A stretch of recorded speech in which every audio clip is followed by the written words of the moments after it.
Two things. I was wondering if you think we were talking about the Biden administration and like their failures on $15 minimum wage. Song kind of sounds like an emo kid defending his favorite band. He's wearing the band's t-shirt and his arguments are queued up and ready to go. I mean, I agree with the early stuff, but is better. But I don't really like that sold out after signing a major label. What? Having power and refuse to wield it in the face of injustice and adversity may as well be complicity. What do we expect for them to do? What we put them there, fight, not go along to get along? The Door fans are angry that Crystal and Kyle are not validating their emotions in this clip. Bunch of parasocial Andes.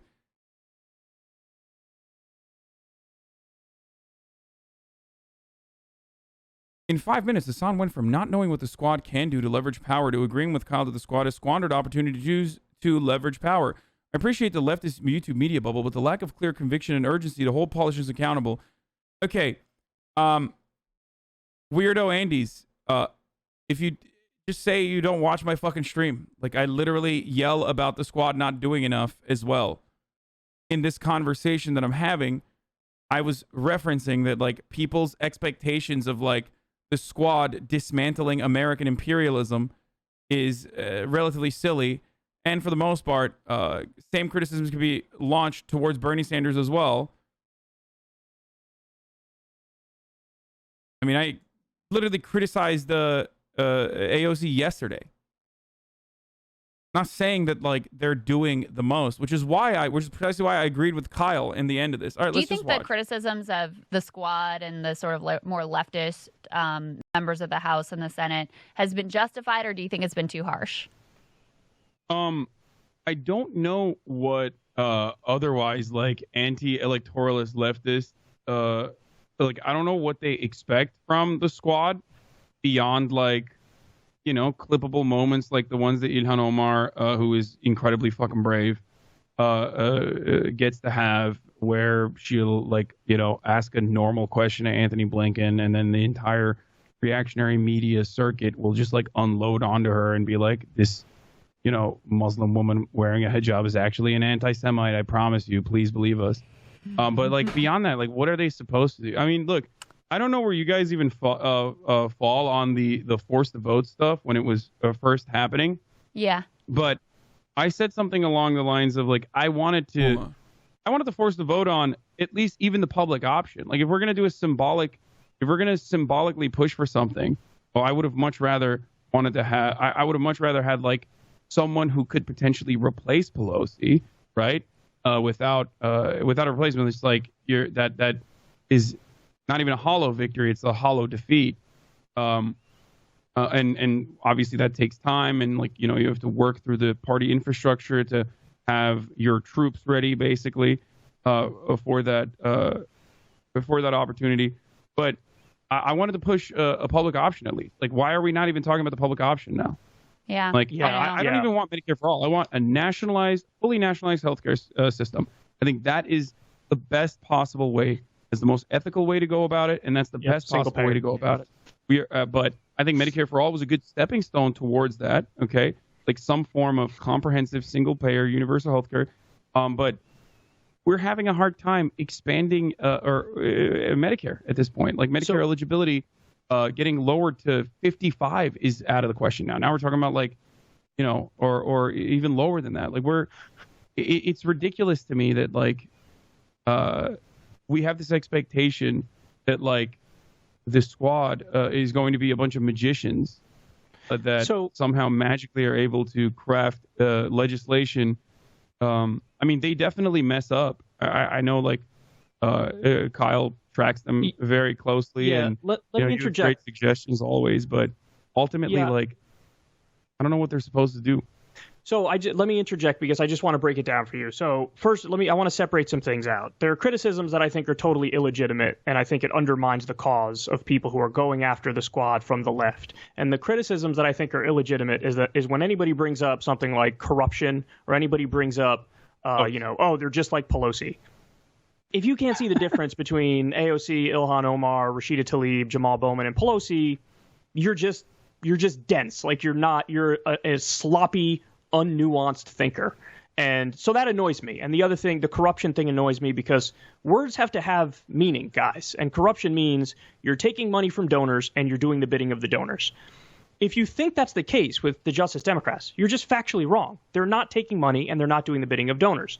However, so those are the criticisms I think are totally illegitimate, and I wish everybody would stop making them because I don't think people understand how dumb they look when they make those criticisms. Okay? The criticisms that I think are legit are the following.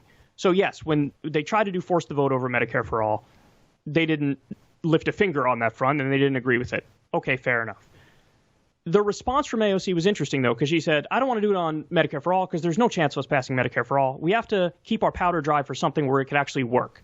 And she brought up $15 minimum wage for that. Then the fight came up over $15 minimum wage, and they instantly folded, and they didn't do dick. True. And they had the ability to block all legislation and say, we're not voting for anything unless it has $15 minimum wage in there. Now, if they were to do that, the media would have rained holy hell on them. The Democratic leadership would have rained holy hell on them, and they would have said, you're in league with the Republicans, and you're obstructing and helping them. But if you had a spine and you knew how to fight, you could say, that's bullshit. I'm blocking this from the left. And if you want us to vote for it, it's not on me. It's on Biden. It's on Manchin. It's on the Senate Democrats who are against it. Put the $15 minimum wage in there. It polls at fucking 70% or whatever it polls at. Everybody wants this. There's even some polls where Republicans want it. So who are we kidding? We're fighting for the American people, and Democratic leadership isn't, and the Republicans aren't. And so they didn't fight on that.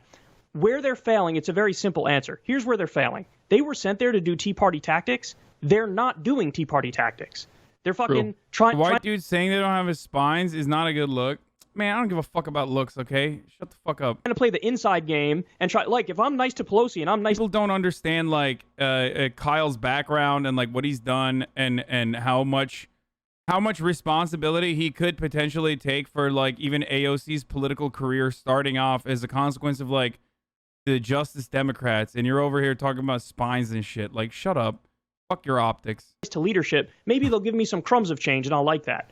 That's not going to fucking work. It's never worked, which is why we sent you there with the Tea Party idea. Here's the difference, okay? He's going to talk about the Tea Party stuff here, and there's some stuff that I wanted to talk about here, but that I just didn't, and in mind, because when the Tea Party did it, it fucking worked. They got a lot of their priorities because they made John Boehner fucking hate them just as much as the Tea Party Republicans hated the Democrats. They hated Republican leadership, and they shifted that Overton window to the right. Kyle is responsible, yeah, sure. What are you talking about? Kyle and Cenk literally built up the Justice Democrats. What the fuck are you guys talking about? Now they're no longer associated with the Justice Democrats because they canceled Cenk after the right-wing op, or centrist and center-right op, that, like, exposed Cenk as a terrible person or whatever the fuck, but like they literally founded the Justice Democrats, dude.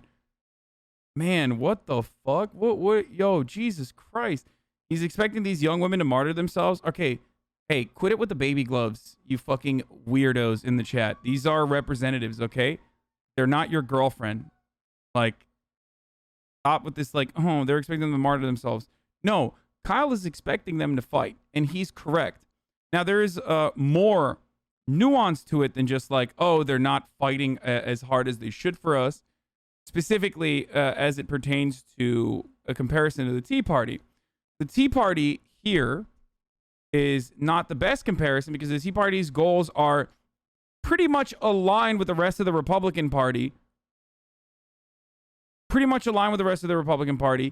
And also aligned with American politics in general, which is less government, tax cuts for the wealthy. They don't really give a shit when it comes to, like, you know, America's endless imperial affairs.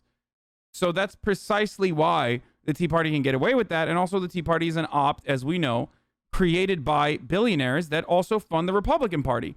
So the very same the very same amount of power and media coverage that the Tea Party gets is never going to be extended to, for example, the progressives, because the progressives don't have an MSNBC style massively popular propaganda outlet that is going to legitimize them no matter what they do.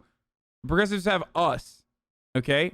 Progressive Caucus, the Squad, they only have me, they have Kyle, they have Crystal, they have, 12 people on the internet with an audience, the fraction, with an audience that collectively is not even a fraction of what Fox News gets. That's it, okay? That's the difference, and that's a gigantic difference, and that's the reason why Fox News can dictate what goes on in the American political conversation. As much as I love the Justice Democrats, and it breaks my heart to say it, They just haven't done the thing that we sent them there to do. So that would be like the substantive criticism of them. How do you respond to that? I 100% agree with what you're saying. I think that I think that there is more that they could do as far as like utilizing their incredible media credentials. Like they're very good. They're savvy. Like they're really fucking savvy. They know how to use social media really well. They know how to utilize the media really well. I wish they would do more of that to at least like, to instill certain messages back to the American people, like to educate the American people as best as they possibly can by even in certain instances blocking legislation and looking like a bottleneck for progress for showcasing that like these are positions that we have as the left. So you are right on that. I think that they should be fighting harder on certain issues, especially like $15 minimum wage. All I want is for them to fight as hard for things like $15 minimum wage as Josh Gottheimer will fight for like the SALT tax cap. Like yeah, oh for sure. They're willing to go so hard for like we will not increase corporate tax rate, or we will not, we must have this tax cut for our rich constituents in our district. The right-wing Democrats are so willing to draw red lines that they actually stick to, and I just haven't seen that happen a single time from the left. Yeah, no, for sure. I mean, think about the entire conversation around Joe Manchin. It's like part of it is because like everybody loves to look at politics like it's a sport.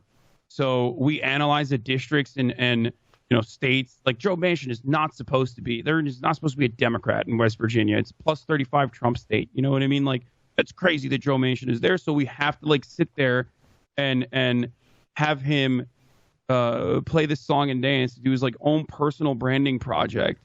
Same with Kirsten Sinema, but like Arizona's a little different now. But still, and I wish that like that conversation would not just shift over to AOC and Ilhan Omar because of their obstructionist positions in certain times, but also the reasons as to why they're engaging in this action. Because like when you ask Joe Manchin, like, why are you doing this?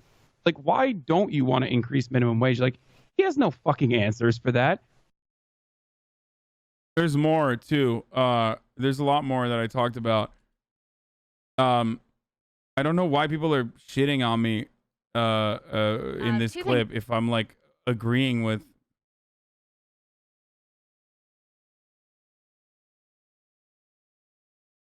Very happy to see Kyle and Hasan repair after the free speech debate. Wait, Kyle and I have always been friends regardless of our disagreements on certain things.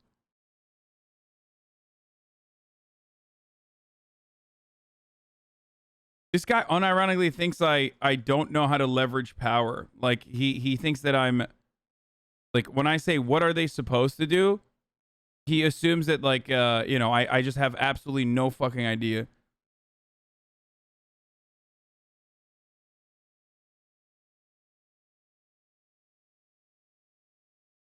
AOC took our money and gave it to the corrupt establishment Dems. Therefore, the she and the squad are corrupt by Kyle's own definition.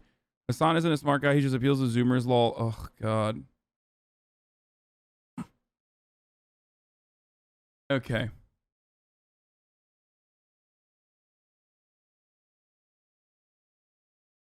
Dude just said he didn't know if he could do anything and then backpedaled hard on saying a bunch of stuff that they could do. It's almost like Hasan was against the FTV strategy, but now he pretends that he likes it.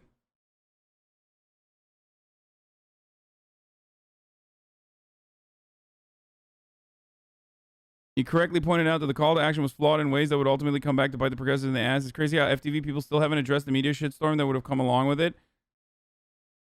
Oh God, these people are so dense, dude. All of these are your viewers. No, these are, I think there's like a rift within, I think there's always like a rift between the Jimmy Dore audience and other audiences on the internet. That's really cool, man. I'm pretty sure F57 channel would do a much better job as a skilled orator on the internet to command fucking thousands of people, hundreds of thousands of people coming in and watching them for 8 to 10 hours on a daily basis. I'm sure he would murder it, you know? if it was up to him, he would be doing a much better job, probably.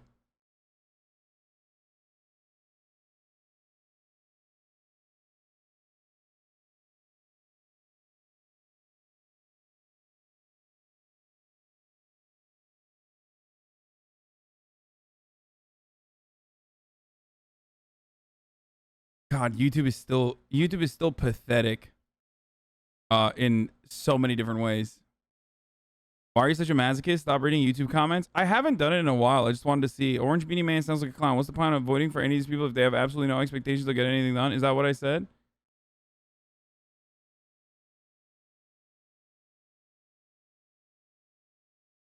Even though he's a cream puff?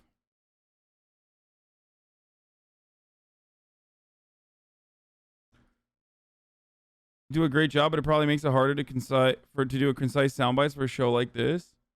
I mean, it wasn't. I mean, there's still a lot more that we discussed in the aftermath of that clip where it cut off. But I thought you did not give a shit about other people's views on you. No, I love reveling in negative comments about me. I watch it. I look at that all the time. Additional legal matters at hand.